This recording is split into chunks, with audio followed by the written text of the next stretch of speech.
Welcome, and as the Zulus would say, Sanibona.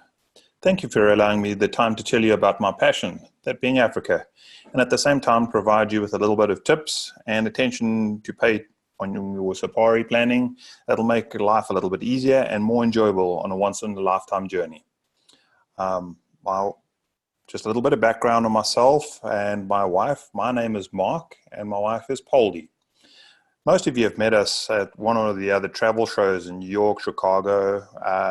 Yeah, we're a family-run business, and we met catching crocodiles in the Okavango Delta. And we moved on to managing safari lodges in Botswana and in South Africa, which in turn led us to building Adventure to Africa, which has been going for nearly 6 years now.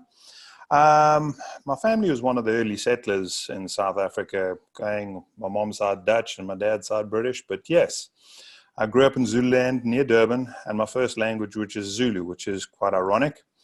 And, you know, Zulus are very passionate people, and that's probably where my love of Africa has grown from. My family and friends are still spread all over Southern and East Africa, and thankfully we get to see them during our travels and our visits to check on the different properties and a few new activities. Having friends also helps with finding out different things that are not officially on the websites and being, out there. So adventures and general information of what's going on are often supplied by very unofficial sites. Also, our German associate, Andy, lives in Zimbabwe, and he is a certified guide and can also lead very private tours. Today, we're covering different areas that we would just, in general, so gives you an idea, and we'll delve a little bit into each location, what to expect, best times to visit, and the different safaris. If you have any questions, please let us know in the space below to send us any questions, and we'll answer them as we get to the end of the presentation. Should we run out of time, though, I would definitely send you back an email if you leave us, or just email us back, and we'll get back to you for sure. You want to also know that the webinar is going to be recorded, so if you hear at some point you'd like to listen to it or pass it on to friends, just get in touch with us, and we can definitely do that for you. Anyway, Africa is massive, and you have so many different options, and people often go, where do we start and why are we going? And so there's different things to look at, and most people like to go to Africa for the wildlife as the main objective. Who wouldn't? But to make the best of your trip, you also want to immerse yourself in the activities to get to know the people as well. The people are often what make your trip more memorable. Which animals you'd like to see usually determine the countries you'd visit. So, let's get started in Tanzania, and work ourselves southwards, going all the way through Zambia and Namibia and down into South Africa. But Tanzania is where we're going to start, and we'll probably look mostly at what we call the Northern Circuit, and that's up in this area over here. And yeah, we can move on from there. Up in Tanzania, you have the Serengeti, and the migration is what most people know, and that herds, on the million wildebeest and zebra, and in turn, often followed by the big cats. So, the Serengeti, as I said, is up on that northeastern sector, and it's massive. So they'll cross over, move around in a circle. People ask all the time when the migration happens. Well, herds move or migrate all year long, depending on the food source and, what's where and how. But people often have that image of the crocodile snatching the animals while they're crossing the river. Well, that'll determine when you're going and what time of the year. July to October would be the months that you're looking at to go up into the northern Serengeti. If you'd like to see the babies being born, and then, you'd want to head into the southern Serengeti, down this area over here. And as you can see, January, February, March. So it gives you an idea of the timeframes that you'd be wanting to look at. The reason for the animals migrating, as I said before, is the rains and also just the grass. I mean, the animals themselves are mowing grass and new shoots and everything. They're wanting to get to the new grass and the new fresh pastures all the time. Here's a shot of the Mara crossing, which is synonymous with, the migration.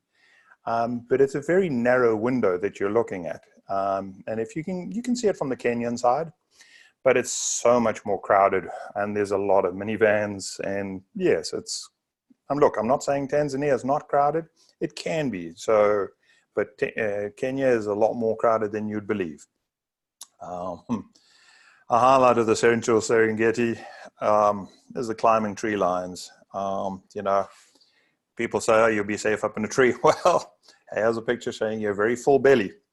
And the reason they're up in the trees here is because of the bugs and the breeze that they get there. So, you know, it's quite a sight.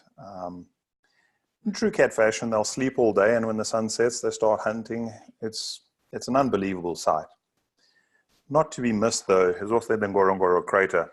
It's on the way through the Serengeti, and you would not want to miss it. It has a good concentration of wildlife inside a collapsed volcano. So the area is quite small, but has tons of wildlife. Because of the permanent water, even rhinos are there. Ngorongoro crater is best visited early in the morning when there are fewer people and there's a lot of good light, and the photography is phenomenal. It's a photographer's dream, really. Our tip is to stay on the edge of the crater, on what we call the crater rim, on one of the lodges there. It'll allow you to try and get into the crater very early in the morning before everybody else does. You can get away from the crowds. The Maasai, this is just a picture of some of the Maasai and the ceremonial outfits, and you'll get to meet some of them on your journey as you go through. They're very proud and beautiful people. There's a good chance you'd meet, you know, some of the Maasai, you know, there's a very, very good chance the Maasai will be one of your guides as the drivers. So ask them questions as you go through. They love to talk about their families and things that are around them. If you're choosing to travel by vehicle from camp to camp instead of flying, you'll be able to visit a typical Maasai kraal with when they do, which is in the middle of nowhere. It's very interesting indeed, and a good opportunity for photographs. This is one of the kraals I was talking about. A Maasai family settlement is just on the way to the Ngorongoro crater, where the extended family live. They live together in this bush fence area, and don't forget that you all the high possibility of running into the lion and buffalo along the way. So you understand why they live in a close-knit community, and then they bring the cows and their goats back at night for protection, and gives them a chance to milk their cows and all the rest of it. This is Zanzibar. So it's a major contrast from the plains themselves, and it's a very popular destination after going out into the Serengeti and doing a safari, and then you can just relax. It's not a very far flight. You can fly over to Zanzibar. Absolutely gorgeous. The waters are phenomenal, and you get a good chance for some snorkeling and just sundowner cruise in a dhow. It's phenomenal. Other activities that you can get to do in Zanzibar: Stone Town tour, a spice tour, and of course, there's an old thing with Zanzibar is synonymous for was the trip to Prison Island, where they used to keep the slaves before they were being sent overseas. So Stone Town, as colorful as it is, does not have a very colorful past, but is a very good destination, and it's a good piece of history. Stone Town is excellent for taking pictures of people and the dresses and things like that. So definitely something that you don't want to miss. Kilimanjaro, this is what we took when we came in to land at Arusha on one of the trips over. You can climb it without any technical climbing skills, but you should be fairly fit. You can also see it from the road when driving to the airport, from the airport to the hotel. So this is what you could see and do in Tanzania for the most part. There's so much more to it, but I don't want to get stuck too much on where we're at. While in Tanzania, though, it would be an option to combine Tanzania and the gorillas in Uganda or Rwanda. Uganda offers a wildlife safaris, so it's not only stuck in Tanzania, but the wildlife parks and safaris are so much smaller and quite a distance apart. But the gorillas is what you would want to look at if you're going to Uganda and Uganda. If you're into birds, Uganda definitely is the place to do it. And there's so many different highlights for it. This here is a picture of Poldi with a group of gorillas in Uganda. At the silverback in the background over here. I mean, it's just unbelievable. There's no guarantee that you'll get this close, of course, but no matter what, it is truly a unique experience. What surprised us most was their verbal communications amongst the group. It's incredible. I must say up front, it's not a cheap adventure. Just the hour to be there with them is $700 per person on the permit. Most of that is used for anti-poaching purposes, so it goes to a good cause, but it's not cheap. Advanced booking for the permits is very, very important, as there are only a limited number of permits. Our tip here is that if you have the chance of when to go in the season of June. The end of the rainy season, so the tourists haven't been there. These animals are now coming out. They're on the edge of the bush. They'll be eating all the green shoots, and they're on the edge of the forest. This means you don't have to trek in search of them too deep into the forest, up and down the steep terrain. The lighting on the outside is also much better on the edge of the forest than deep inside. So if you do tend to plan your trip a little bit later, practice with your photography in a very unique environment where you're going to get a lot of areas to focus on. Otherwise, you'll be very, very upset with yourself. You can see them much better on the edge of the forest too. I mean, you can imagine jungle's a jungle, but it is beyond thick. You cannot believe. Can you go in the other months? Absolutely. But nevertheless, you will have a slight advantage of going in June if you choose. And if not, and if you have the time, why not? Now we're going to go head further south, Zambia, all the way down here. It's an excellent destination for people that have actually been on safari before. It's more difficult to get to just because of its remoteness and the locations of the camps. Botswana is definitely one of the pristine areas you could visit on your safaris, especially the Delta. The Okavango is a river that, as everybody knows, does not reach the ocean, but just sort of withers and dies in the middle of nowhere, and it disappears into the sands of the Kalahari. Because of the permanent water there, the animals are always there, and if you visit in the dry season, when it's not raining, you can find the animals all congregate in much closer, bigger groups. It's much easier to find them. A money-saving tip here to travel in June if possible. It's called the shoulder season, and some of the camps have discounts, but it's an excellent time to visit Botswana. Broadly speaking, Botswana, or should I say the Okavango Delta, is much different experience than Tanzania. Most of the camps that you'll have are land and water-based. When I say land and water-based, you've got the river. So most of the camps would be able to offer you one or the other, and it's phenomenal. But just be careful with this, because some of the camps only do a water safari. When I say only a water safari, you'll be looking at the animals from a boat, and if the herds move off, you can't follow them on the boat. For a best overall experience, if you're only visiting one camp, then it's best to choose one with both options. In general, Botswana is probably the most expensive destination to go other than East Africa. One of the reasons is that the camps are located on private concessions or basically rented land. The guests you see in camp are the only guests that you will bump into on safari. Very private, very exclusive. It's a very unique experience, and it'll give you a true depiction of the remoteness and the wilderness. There are no other cars, basically, so, very different from the Northern Serengeti. But it makes it very expensive. Unlike Tanzania, where you can fly or be driven to the camps, you can only fly in the Okavango Delta by bush plane. So this is your transport that you'll be looking at to and from the camps. It's a phenomenal experience. You get to see the hippos from the air, the elephants. And if the pilot has the, way and you see a herd, he'll probably go a little bit lower and give you the experience. One of the most iconic things that you can do when the Okavango Delta is do a makoro or canoe safari.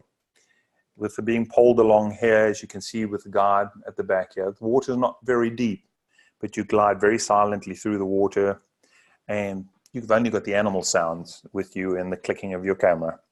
You're very low to the water, giving you a whole new perspective to things. You see the little things, the frogs, the butterflies, the dragonflies. It's beautiful. Definitely would recommend that. But you'd need to go with a good guide as the hippos can be an issue, and the guide needs to know where he's going and what's to see. Just not for the faint of heart.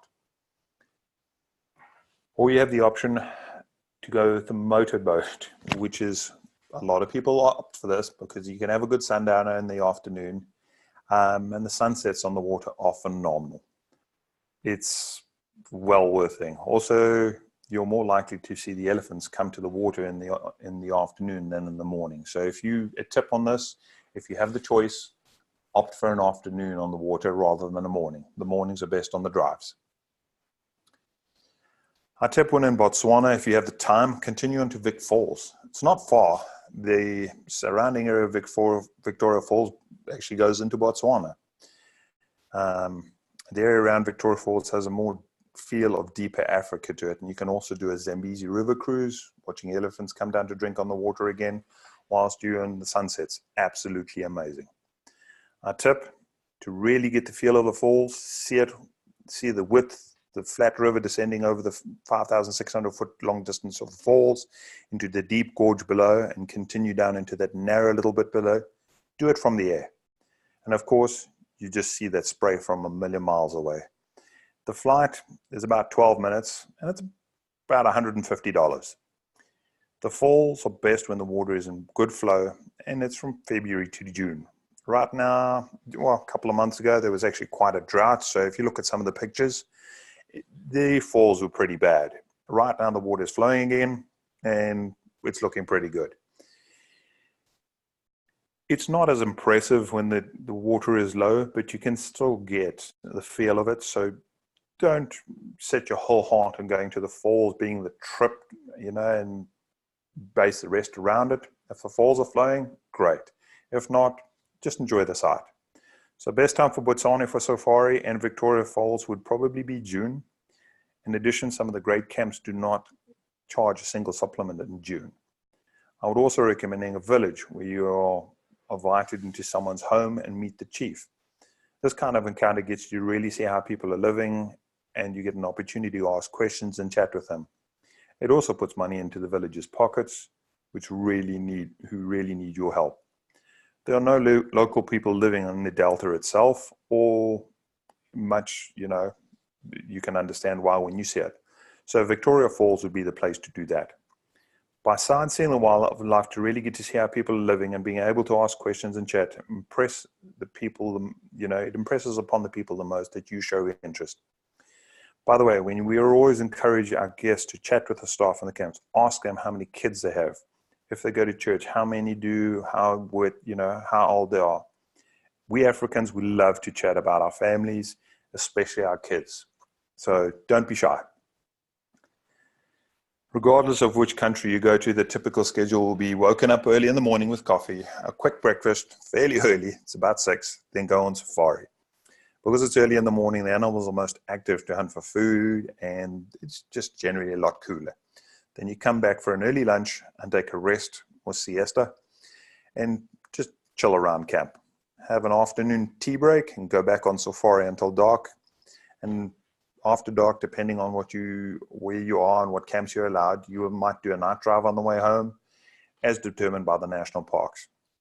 This picture over here, gosh, one of my favorite settings.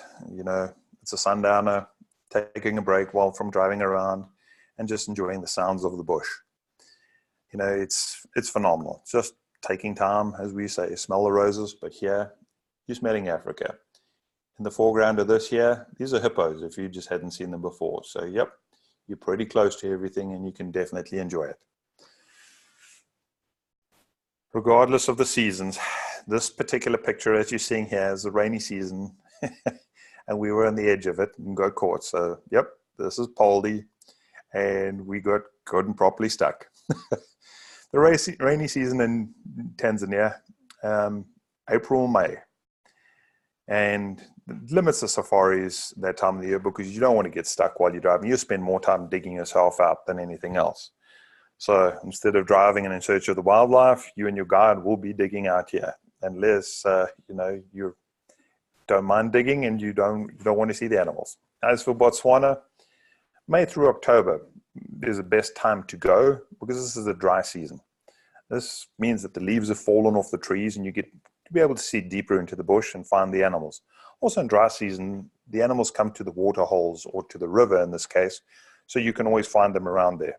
Yet, I've got to be very careful here. Yet for the birders, the wet season would be the magnificent time because there are so many migratory birds visiting at this time of the year, and their plumages are so beautiful. The feel of the African bush is always so different depending on what you're actually after it. The rainy season is very green and the dry season very brown and dusty.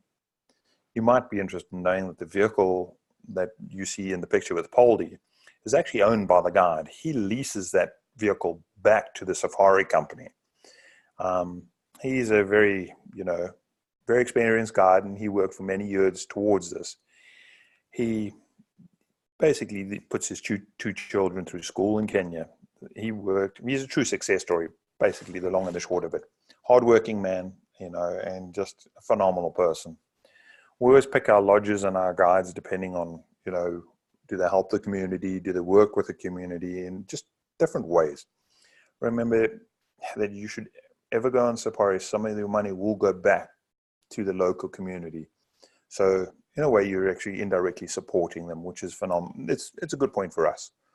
Supporting the local community is the only way to go in this industry. If you can't preserve and show, give something back, we're not looking after it.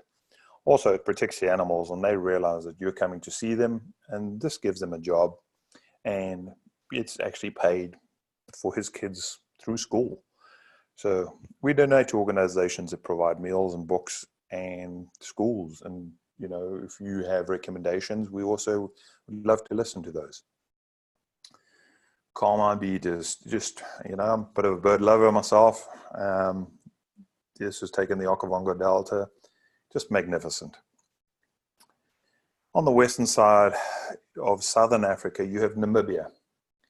This stretches all the way down. It's not, again, for your first time visitor to Africa. It's an arid area, desert-like country, unbelievable scenery, especially in an area called Sossusvlei. I mean, you've got beautiful, beautiful parts of it, but they're just so vast, and the distances you travel. So it's only an area that I would recommend if you have time.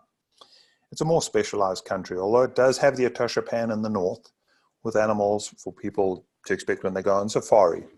But we have a few guests that go there, but very specific. It would be best part of an overall tour of southern Africa if you want, rather than by itself. Definitely requires a bit of time. Last but not least is my home country, South Africa. Fairly big piece of land, but small when you're taking in the scheme of Africa. Home to the Rainbow Nation, as we call her. It has something of everything you could ask for. And I'm not just saying that because I'm South African, but it does. It's got a piece for everybody in the family. It's got the Greater Kruger National Park up here in this area over here. And then, you've got all the way down here, you've got the Cape in the south. So the wildlife is used to vehicles. It's been going on for a while, and one can get really close to them without disturbing. They totally ignore you. So again, people look at, they want to go and see the big five.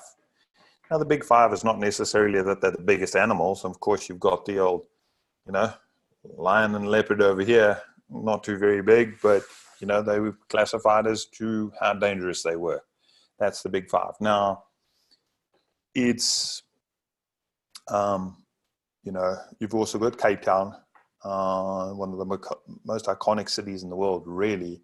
World-class restaurants, historic sites, wine tasting, the winelands, and it just went venturing into the end of the world, the Cape of Good Hope. So since we love cooking ourselves, one of Poldy's favorite activities is cooking Cape Malay food in someone's home, learning her cooking tricks and coming home with them. Our tip here would be to venture to Table Mountain. This here, we've got the old proper table over there. Do that, late afternoon to see the sunset over the big ocean and watch the lights come on in the city. Check the weather forecast though. If the clouds are coming in the minute, go early morning for the best view, as usually the clouds don't move until later, much later in the day. Not necessary to take a tour for this. You literally just take a taxi to the cable car and go up the mountain with that. That's probably the best and easiest way. You don't have to worry about parking or anything. Drop you up at the front and away you go. Visiting the Cape of Good Hope is another must. It really is, in my opinion. You get to see so much, and you just, when you look out, you over there, you can only imagine the first sailors coming around the point of this, not knowing what there was, and just, you know, the uncertainty of it. And just, you look at this and you go, wow, it's amazing. And just from another side, imagine looking straight down there, there's nothing between you and Antarctica. On the way to the point though, you get these crazy little chaps. You know, there's a massive penguin colony there now.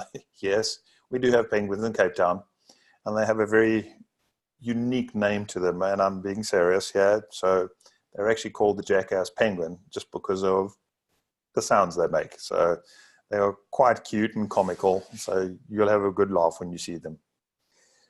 Weather-wise, South Africa is more or less a year-round destination.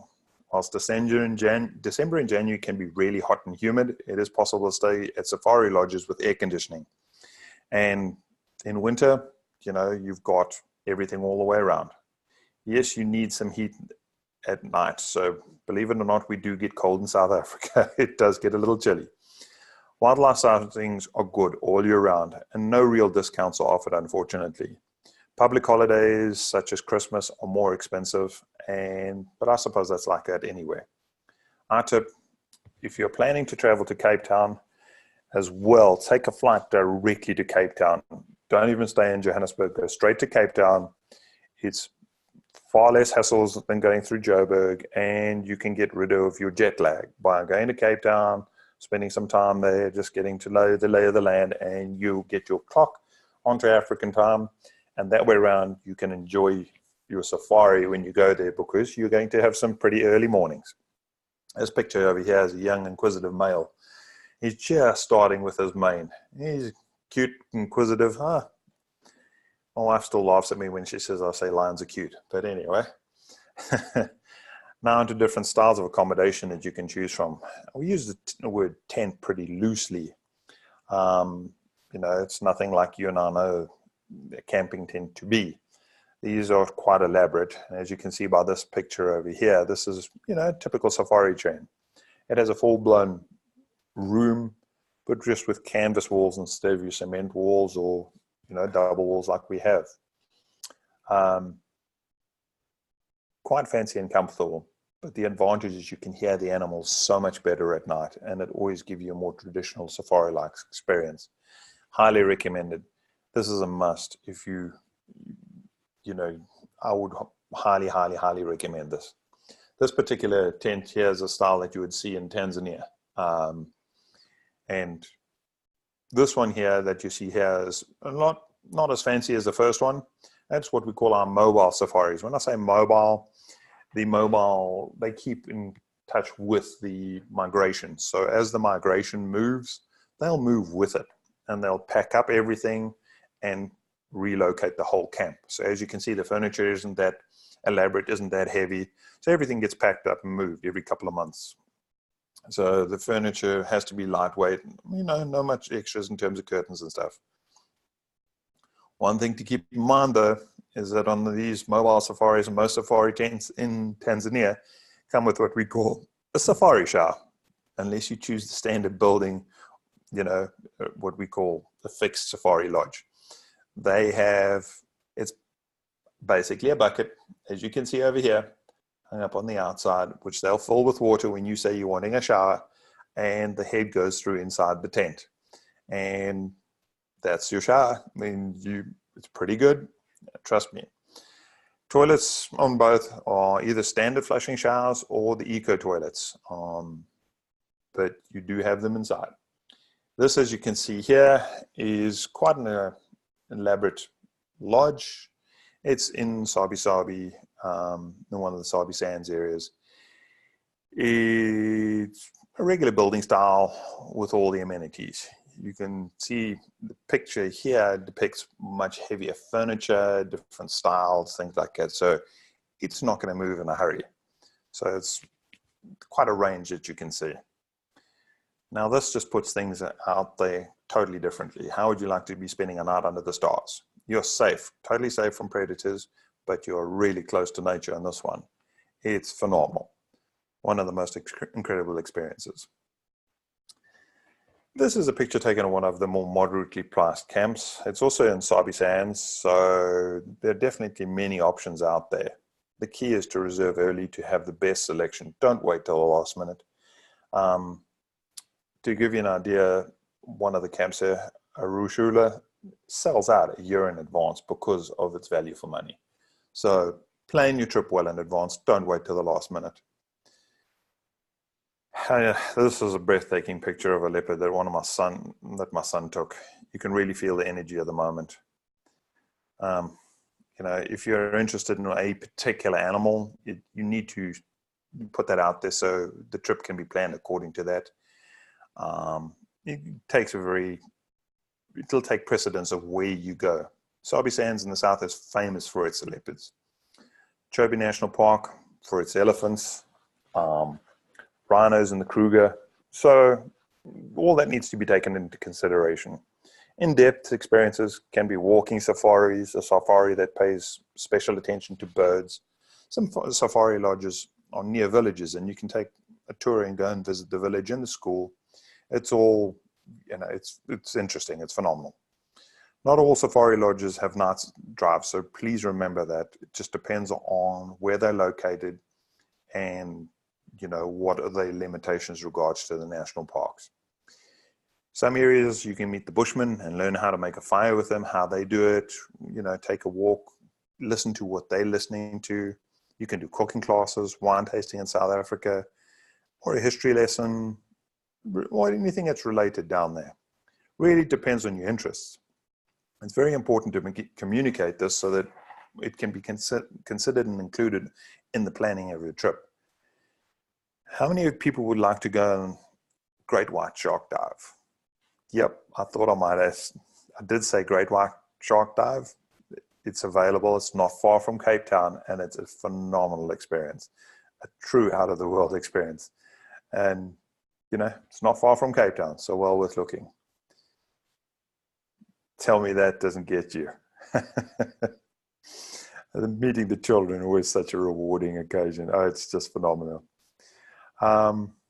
Weather, as I mentioned before, is one of the most important considerations. You can be just 4 weeks off in certain areas, and from going from a phenomenal trip to being swamped out.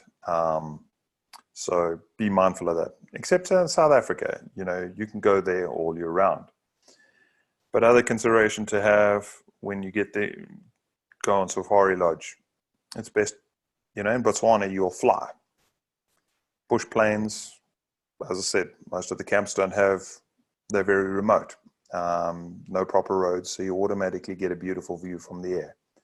Tanzania, you can do either fly, bush lodge to bush lodge, or you take overland safari with the guides. Or you can do a blend of both. The way you get to see a lot about the countryside and how you deal with the people often depends on how you get there. So I would recommend perhaps in Tanzania doing part of it as an overland. You can stop in the villages and you can intermingle with the locals. It's good. Obviously, the public parks are, a little different. You've got people. So that's one thing to be mindful of. And some of the public parks are where you'd want to go to, depending on what you want to see. Like I said before, the biggest concentration of rhinos in Pilanesberg and in Kruger, which are public parks. But if you're wanting to see the rhinos, that's what you'd have to do. There are a lot of different things to consider, and it's usually the small things in addition to the big things that turn a great safari into a memorable one. So regardless of the seasons, it's how you plan it and little things. in Tanzania, as I said before, the rainy season is April, May, which they call the long rains. November is the short rains. So this time of the year limits the safaris on, not that you can't go on safari there, it just limits where you go because you get stuck all the time. As for Botswana, the best time to go, May through October, because this is their dry season. It means the leaves are falling on the ground. You can see further. Animals are more congregated. It's phenomenal. You can sit and wait with your camera until the animals are coming back to drink and get a picture up close and personal with them, because they're needing to come to the water.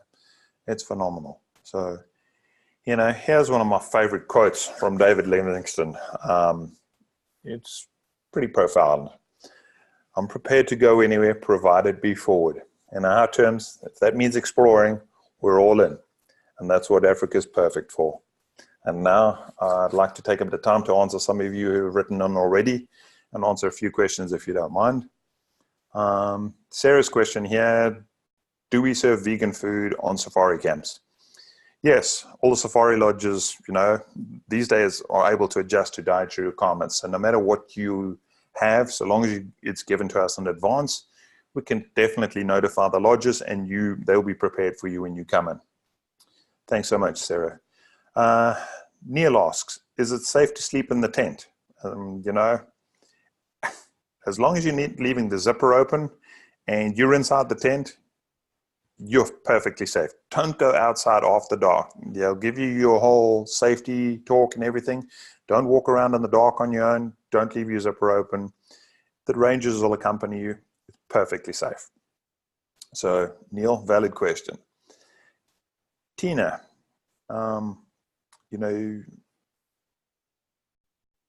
she's asking about group safaris.